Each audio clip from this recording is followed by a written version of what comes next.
Assalamualaikum warahmatullahi wabarakatuh. Halo, nama saya Muhammad Jojadi Haq dari kelas KPI 1C. Sekarang saya akan menjelaskan mata kuliah Sejarah Peradaban Islam bab 3 tentang Islam masa Khulafaur Rasyidin.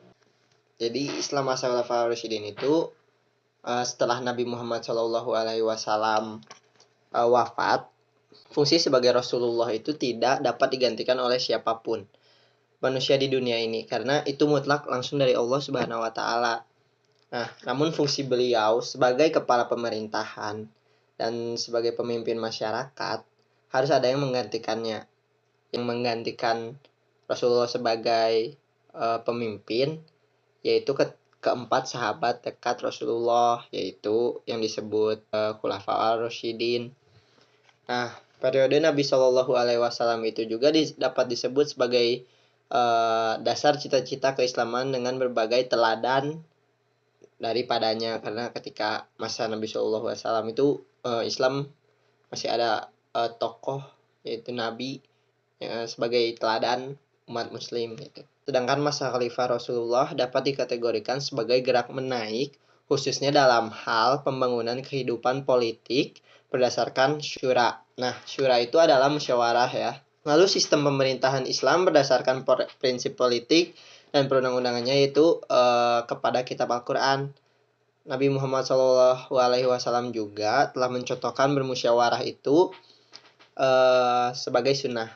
Nah, maka para khalifah dalam menjalankan pemerintahannya itu tunduk pula kepada Al-Quran dan meneruskan sunnahnya Nabi Muhammad SAW yaitu bermusyawarah.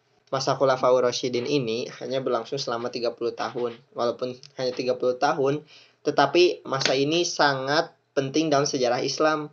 Nah, Khulafaur Rasyidin ini dapat menyelamatkan Islam, mengkonsolidasi dan meletakkan dasar sebagai keagungan umat Islam. Pada dasarnya masa Khulafaur Rasyidin ini bercorak syura ya, yaitu bermusyawarah.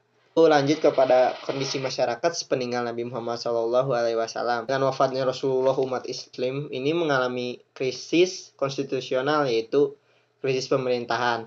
Nah, karena Rasulullah itu sebagai pemimpin kan pada masa itu.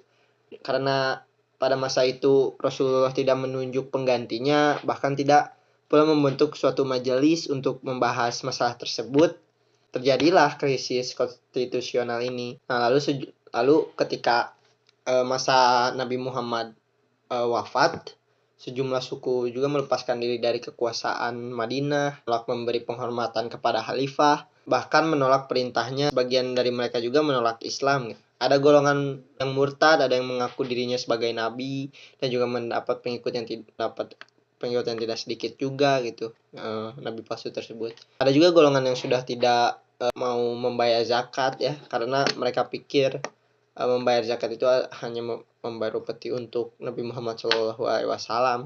Ya, bisa dipikirkan lah oleh kita gitu, ketika masa Nabi Muhammad SAW wafat begitu, wah kacau gitu kan pada saat itu gitu. Mungkin ada yang mikir Islam telah berakhir atau apa, mikirnya yang aneh-aneh. Lalu lanjut ke sistem pemilihan khalifah.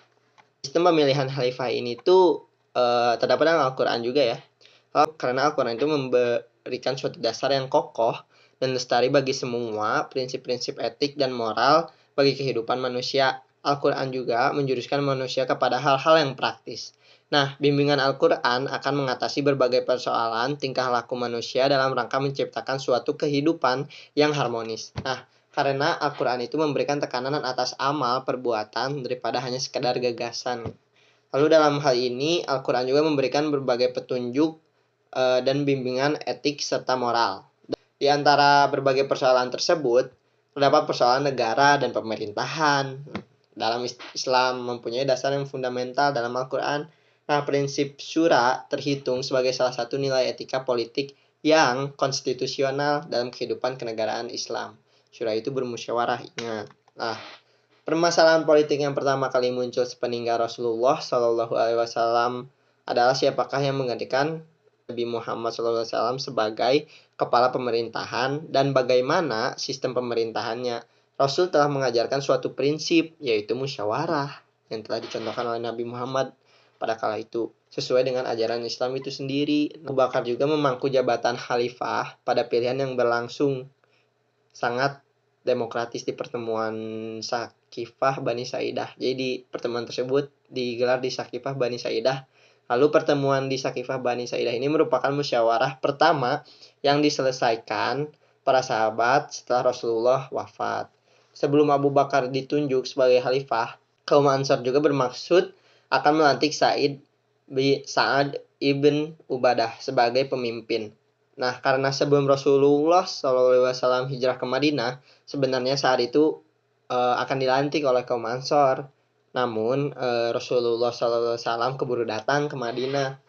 Jadi praktis pelantikan menjadi gagal kan, batal, bukan gagal.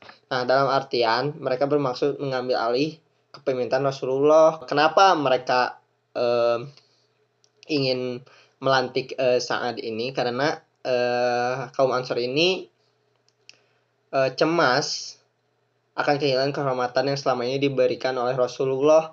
Mereka telah mendapatkan kehormatan dengan kemuliaan agama Islam. Hijrahnya Rasul ke kota mereka menjadikan kota tersebut sebagai pusat dakwah serta pernyataan kecintaan Rasulullah kepada mereka. Mereka juga cemas kehilangan kehormatan mereka bila yang menggantikan kedudukan Rasulullah sebagai pemimpin berasal dari kalangan muhajirin, bukan dari kalangan mereka. Nah, gerak Ansor ini memperlihatkan suatu kesadaran politik.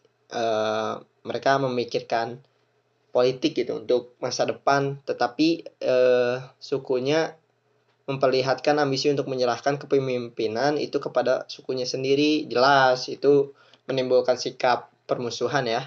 Waktu sebelum Islam masuk, suku Aus terhadap Ansor ini sangat bertentangan ya, suka bentrok gitu. Lalu berita pertemuan di Sakifah tersebut dengan cepat sampai kepada Umar ya. Sampai kepada Umar dan Abu Bakar. Lalu Umar dan Abu Bakar ini menuju ke pertemuan. Lalu Abu Bakar, Umar, dan Saidah telah hadir di Sakifah. Di tempat pertemuan tersebut, mereka mengadakan musyawarah terbuka dengan kaum Ansor. Dengan artian dalam pertemuan tersebut, dua kelompok kepentingan telah hadir di tengah umat Islam, yaitu golongan Muhajirin dan Ansor. Nah, pertemuan tersebut hampir tidak terlaksana jika kalau Umar tidak memberitakan untuk menemui pihak Ansor di Sakifah. Nah, di tengah perjalanan juga dua orang Ansor telah memperdaya Umar dan Abu Bakar ini agar mereka tidak perlu hadir dalam pertemuan di Sakifah. Dalam artian, pihak Muhajirin tidak usah ikut campur dalam urusan Ansor tersebut. Anjuran itu mengandung arti bahwa kepemimpinan negara itu adalah urusan kaum Ansor, bukan urusan mereka. Dalam hal ini, pihak Ansor sangat ingin sekali untuk teruskan kepemimpinan Rasulullah. Keinginan kaum Ansor ini memang nampak ketika sidang berlangsung. Dalam musyawarah tersebut, kaum Ansor mengemukakan pendapatnya bahwa yang berhak menjadi pengganti Rasulullah hanyalah dari kalangan Ansor. Pendapat tersebut dilandasi dengan berbagai argumentasi. Kaum Ansor menekankan pada persyaratan jasa merit, yaitu mereka mengajukan calon Sa'ad bin Ubadah. Pada kesempatan itu, kaum Ansor beralasan antara lain bahwa yang pertama, sewaktu Nabi Muhammad SAW itu berdakwah di Mekah, orang-orang beriman hanyalah beberapa orang saja, jadi masih sedikit ya. Tetapi baru berhasil setelah Nabi Muhammad hijrah ke Madinah. Yang kedua, ketika Rasul berdakwah di Mekah, Rasul selalu merasakan penderitaan dari kaum musyrikin, tetapi tidak ada pembelaan dari kaum Islam di Mekah. Yang ketiga adalah kaum Ansor adalah kaum yang terdekat dengan Rasulullah. Keempat, kaum Ansor adalah kaum yang pembela agama gitu, dijuluki dengan Ansor Allah. Nah, sedangkan kaum Muhajirin adalah golongan minoritas, juga bermaksud untuk mengambil hal dan memaksa kaum Ansor. Setelah itu kaum Muhajirin juga menekankan pada persyaratan kesetiaan mereka mengajukan calon Abu Ubaidah bin Jarrah. Sementara itu, dari Ahlul Bait menginginkan agar Ali bin Abi Thalib saja yang menjadi khalifah atas kedudukannya dalam Islam.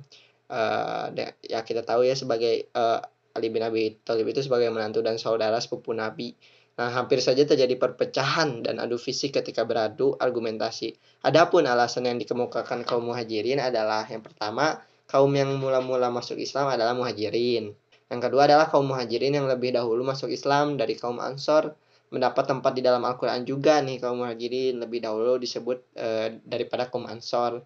di Quran surat 9 ayat 100. Yang ketiga adalah kaum muhajirin telah memperlihatkan kesabarannya terhadap segala penderitaan sekalipun waktu masih berjumlah sedikit gitu. Yang keempat adalah kaum Ansor adalah saudara seagama dengan kaum muhajirin dan mereka patut dipuji di muka bumi ini. Yang kelima adalah bila salah satu kaum Ansor menjabat khalifah, maka tentu akan menimbulkan perasaan tidak senang di kalangan kaum Ansor lain. Lalu yang keenam adalah di kalangan Arab, hanya orang Quraisy lah yang dikenal sebagai pemimpin. Nah, kaum muhajirin adalah suku Quraisy dan mereka adalah keluarga Nabi karena Nabi Muhammad juga termasuk kaum Quraisy ya. Jadi Quraisy. Ketujuh adalah kaum muhajirin haruslah menjadi amir dan kaum Ansor menjadi wazir. Dalam usulan tersebut, kaum muhajirin tidak menghendaki perpecahan. Jadi kaum muhajirin tidak ingin ada perpecahan tetapi mementingkan persatuan. Namun ada jawaban kaum Ansor yang cukup menegangkan, yaitu yang menciptakan suasana menjadi tegang gitu saat sidang, yaitu dari Al-Hubab ibn Munzir, seorang pramuka Ansor, berkata keberatan atas usulan tersebut yang disebutkan kaum muhajirin ini. Tetapi Hubab ingin masing-masing pihak membangun kepemimpinannya sendiri dan mereka tidak merasa keberatan terdapat dua khalifah yang berkuasa penuh dalam satu waktu. Jadi sehingga kondisi pertemuan menjadi semakin tegang hingga hampir terjadi adu fisik juga ya di sana.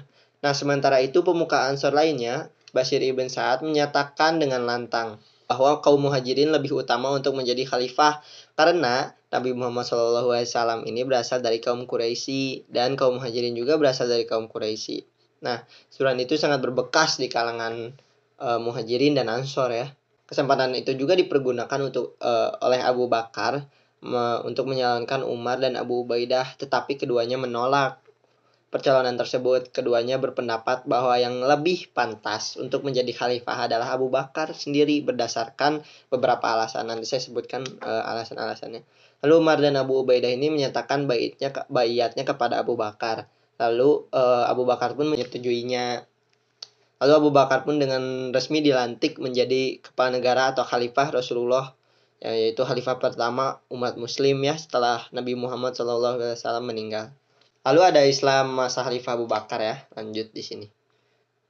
Islam masa Khalifah Abu Bakar ini, jadi Abu Bakar ini menerima jabatan khalifah pada saat sejarah Islam dalam keadaan krisis dan gawat, yaitu timbalnya perpecahan, munculnya para nabi palsu, dan terjadinya pemberontakan yang mengancam eksistensi negara Islam. Pengangkatan Abu Bakar ini adalah hasil dari keputusan bersama ya, akan tetapi yang menjadi sumber utama kekacauan ini adalah wafatnya Nabi dianggap sebagai terputusnya ikatan dengan Islam, bahkan dianggap sebagai berakhirnya Islam.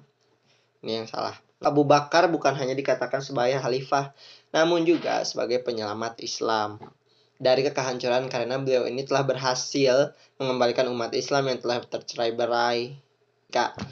Masa setelah wafatnya Nabi Muhammad itu Islam terpecah belah, ada yang murtad dan sebagainya. Dia dapat disimpulkan juga ya bahwa letak peradaban pada masa Abu Bakar adalah dalam masalah agama. Jadi Abu Bakar itu sebagai penyelamat dan penegak agama Islam dari kehancuran, serta Abu Bakar juga memperluas kekuasaan agama Islam ya.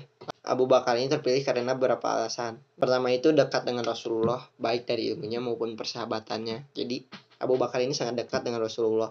Lalu yang kedua adalah sahabat yang sangat dipercaya oleh Rasulullah. Yang ketiga adalah dipercaya oleh rakyat sehingga beliau mendapat gelar As-Siddiq.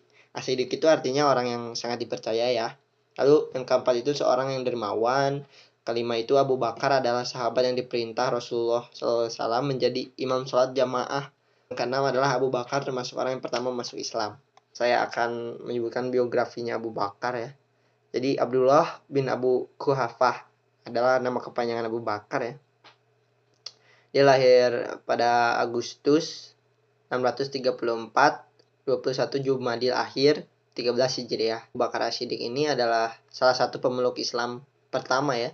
Salah satu sahabat utama Nabi juga dan khalifah pertama yang dibayat sepeninggal Nabi Muhammad wafat. Melalui putrinya Aisyah, Abu Bakar merupakan ayah mertua Nabi Muhammad. As-Siddiq yang merupakan julukan Nabi Muhammad kepada Abu Bakar merupakan salah satu gelar yang paling melekat padanya. Nah, bersama ketiga penerusnya Abu Bakar ini dimasukkan ke dalam kelompok Khulafaur Rasyidin. Mungkin segitu saja dari saya. Mohon maaf bila ada kekurangan. Baru pertama kali menjelaskan juga presentasi seperti ini. Wabillahi taufik wal hidayah. Assalamualaikum warahmatullahi wabarakatuh.